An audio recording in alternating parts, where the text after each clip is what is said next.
အိနောက်စလုံးကအရန်လှနေတဲ့ခါကျတော့ကိုကဘာဝတ်စုံလေးစိတ်ဝင်စားတာအဲ့ဒါချင်းဝတ်ဆိုအများကြီးရှိတဲ့အထက်မှာဘာဝတ်စုံလေးလည်းပြောပြပါဦး ။အော်ဒါကတော့အရှိုချင်းရိုးရာဝတ်စုံလေးပဲဖြစ်ပါတယ်ရှင်။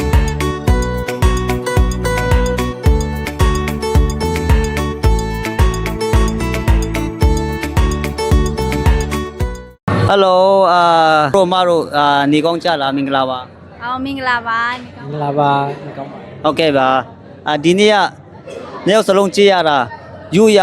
culture show ပြရတယ်လို့တွေ့ရတယ်နော်အိနောက်စလုံးကအရန်လှနေတဲ့ခါကျတော့ကိုကဘာဝတ်စုံလေးစိတ်ဝင်စားတာအဲ့ဒါချင်းဝတ်မြို့နယ်စုအများကြီးရှိတဲ့အထက်မှာဘာဝတ်စုံလေးလည်းပြောပြပါဦး ။အော်ဒါကတော့အရှိုချင်းရိုးရာဝတ်စုံလေးပဲဖြစ်ပါတယ်ရှင်။ ချင်းရွရဝတ်ဆောင်လေးပဲဖြစ်ပါတယ်ဒီဝတ်ဆောင် ဟုတ်ကဲ့ပါအဆူချင်းဝတ်စုံလေးတဲ့အရန်လှတဲ့နေရောက်စလုံးလည်းအရန်လက်ဖက်တယ်နော်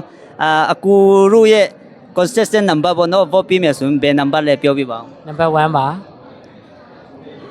ဟုတ်ကဲ့နံပါတ်1ကိုမဟုတ်ပေးလို့ရပါတယ်ရှင်အားပေးကြပါအောင်ရှင် ဟုတ်ကဲ့ပါအားပြည့်မယ်နော်အရန်လှတယ်ကျေးဇူးပါ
Ni bachan san parna,